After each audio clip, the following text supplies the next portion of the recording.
welcome back to another episode of the Bench Warmers. I'm joined, as always, by my co-host, Bainey.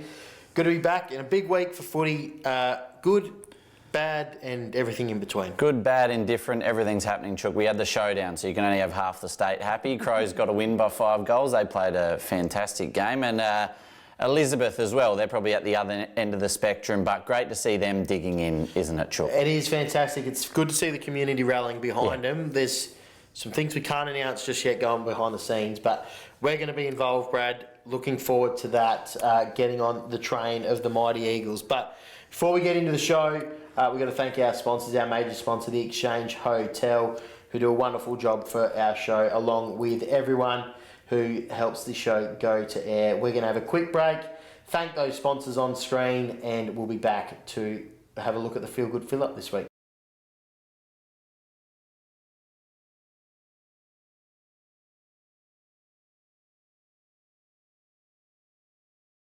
As we said at the top of the show, thank you to all of our sponsors that help it go to air.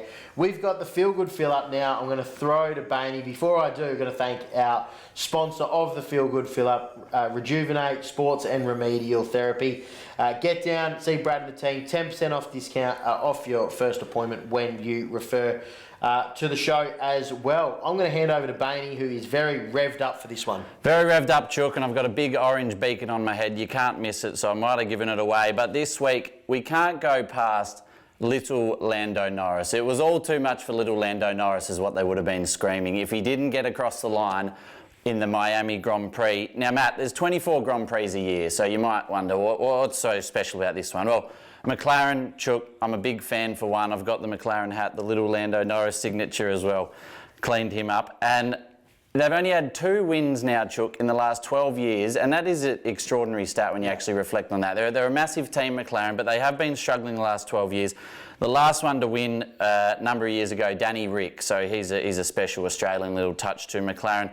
Lando as well himself, after 110 Grand Prix and 15 podiums, and holding the record for the most podiums in F1 without a win. That is not a record you want to be holding, Chook. He has come through and claimed his maiden victory in Miami.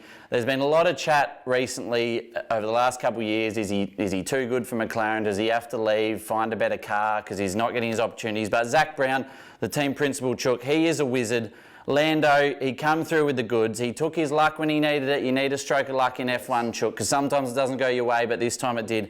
He told all the haters to stick it, and him and Oscar Piastri, they could be right up there at the top this year. Oscar, obviously, with the Australian touch as well. We love him. We're a massive fan. And if they're not your main team, Chook, they've got to be your second team. They're everyone's favourite second team in the F1. But get on board because they are going straight to the top.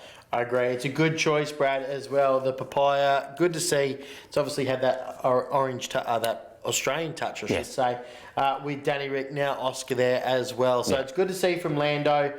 And I saw Zach Brown today say they changed the flights from Sunday night to Monday. So that's a lovely touch. Celebrate. So well done to Zach as well, because the pressure's been on him also more recently. So well done to McLaren. Well done on the Feel Good Fill Up, Brad. We're going to have a quick break, thank our sponsors, and we'll be back to have a look at this week's BLNG action.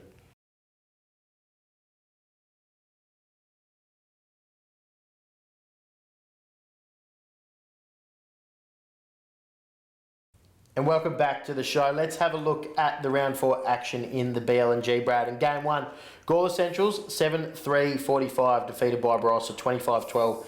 162. Very critical of the Tigers last week. What'd you make of the weekend? Yeah, you were very critical. You never let them get too far ahead of themselves, do you, Chook? But it probably went the way a lot of people thought. I think Gawler Central probably thought they were in for a day like this. Good to see them kick some sort of score. 7 goals on the board.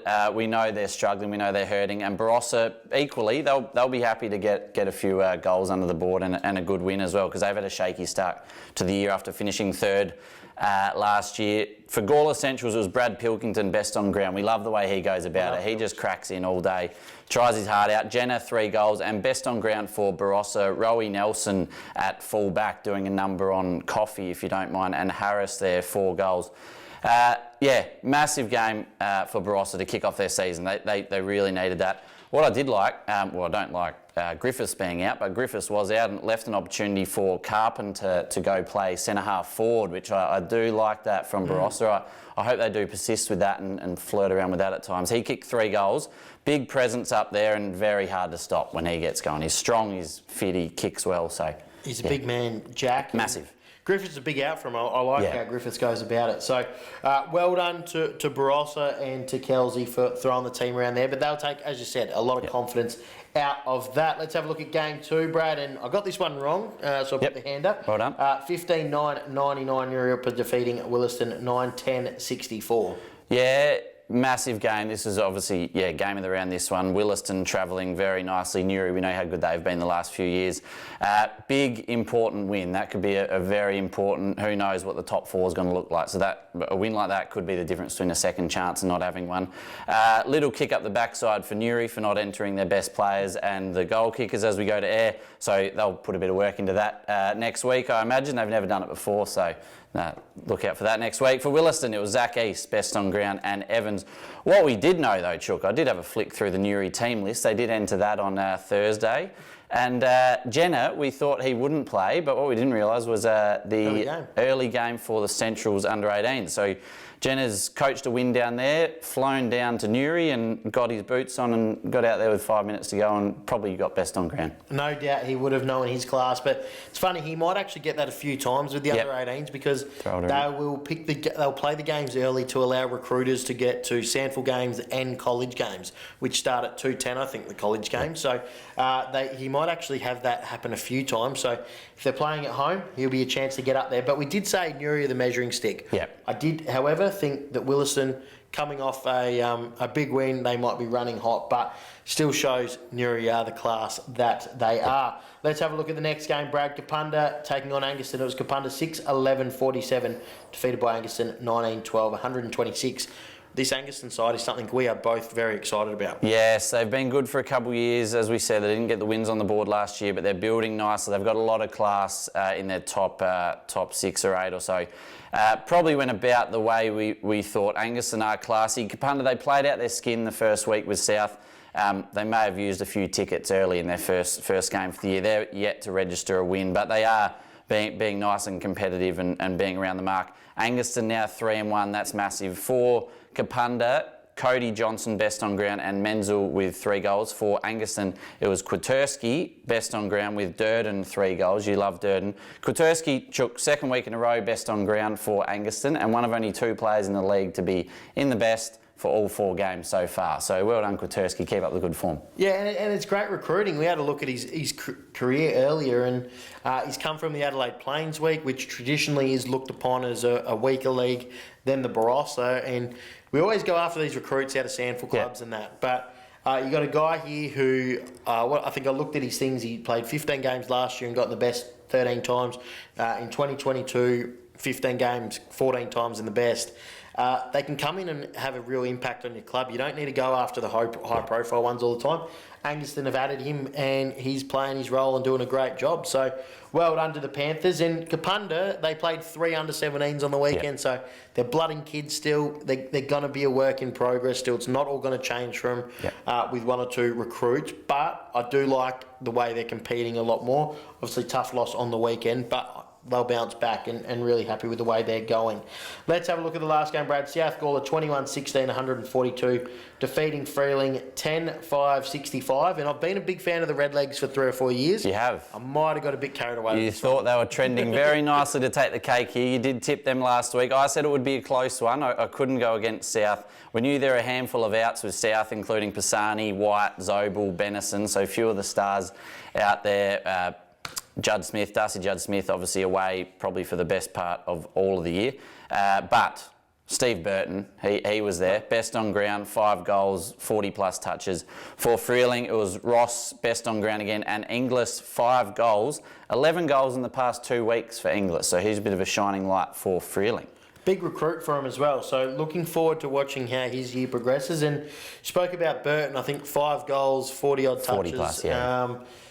What it does show, you talked about those outs, they're all massive outs for South Gawler. It just shows how good their juniors are and how how much depth they have playing in that B grade, that they can have blokes come in, play their role, and still get a really substantial win like that. You've been a part of that club for a long time, Brad. Their junior setup and the way they flow through to seniors has got to be better than anyone's. Yeah, no, you're dead right, Chook. And obviously the reserves, they're super competitive as well. They all train the house down.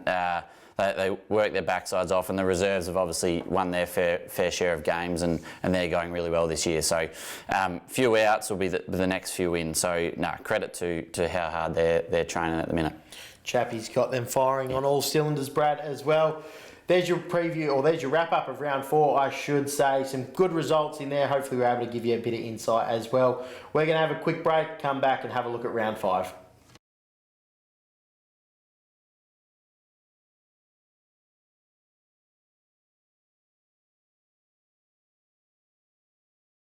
As we say each and every week, thank you to all of our sponsors that help the show go to air. We're looking forward to spending some time with them at the end of the year, Brad, at the Cotton Media Grand Final Luncheon, which hopefully have some exciting news soon to be able to announce. I'm looking forward to that. Let's have a look at round 5, Brad, and what do you make of the ladder so far? It's starting to shape up, Chook. Last week we had 6 teams on equal top, so everyone's starting to find their position a little bit more. Equal at the top on 3 wins. We have Newry, South and Ango. South obviously with the bye there, so they've got a little bit of a rub, but Newry currently sitting top. Williston, Tanunda and Freeling next, all on equal 4th on 2 wins. Tanunda with the bye there, so they've got the rub on that sort of the next chasing group. Yeah, I'm looking forward this week. It's each week we're going to see that ladder progress and these teams start to spread out, which is extremely exciting. How close it still is. Let's have a look at game 1, Brad, and I am very excited for this game. Angaston taking on South Gawler up there, a ground that traditionally South Gawler haven't had a lot of fun with. That's right, Chook. A couple of years ago, definitely got some demons from playing out there, that's for sure. But the Blue and White Cup, it's a tough one on the eyes to watch, and it's with all the Guernseys, and a little tough one to pick this year, Chook, as well. I'm going to go with South. They're doing what they need to at the minute, and I think they're a class above. Yeah, I went against the grain last week and shot myself in the foot, so I will back the Lions in as well to go 4 and zip, but I think it's going to be a great game to watch there. Game 2, Brad, Williston taking on Kapunda. Another massive one here, Chook. Williston currently 2-2. Kapunda yet to get their win. Williston 4th on the ladder. A big win here could put them into 2nd or 3rd pending the Angaston and Newry results as well. So a lot on the line here for Williston. I think they'll get the job done. It's a matter of by how far, but Kapunda, they did take it to South a couple of weeks ago. They did. I'm with you. I'm going to go Williston. I think it'll be 12 goals plus. It's nothing against Kapunda. It's just where Williston are at and how good I think they are this year as well.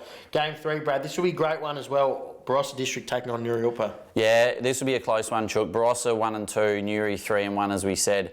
Griffiths, I believe he'll still be out. I think it's more of a rib, but who knows? You may be able to push through a rib out of all injuries. So he could be important cog to come back in for the lineup, and what they do with Carpenter with that.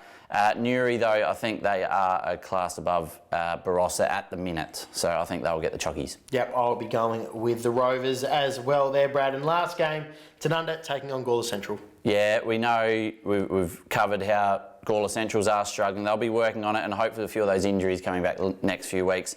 I don't think they'll be making enough of a change for this week. Tanunda are flying at 2-1. Coming off the bye, they'll be fresh and firing. Currently 5th, similar to Williston. A big win here could put them anywhere between 2nd and 4th. Yeah, looking forward to that. All right, I'm going Tanunda as well. Gawler Central's debuted 3 kids on the weekend.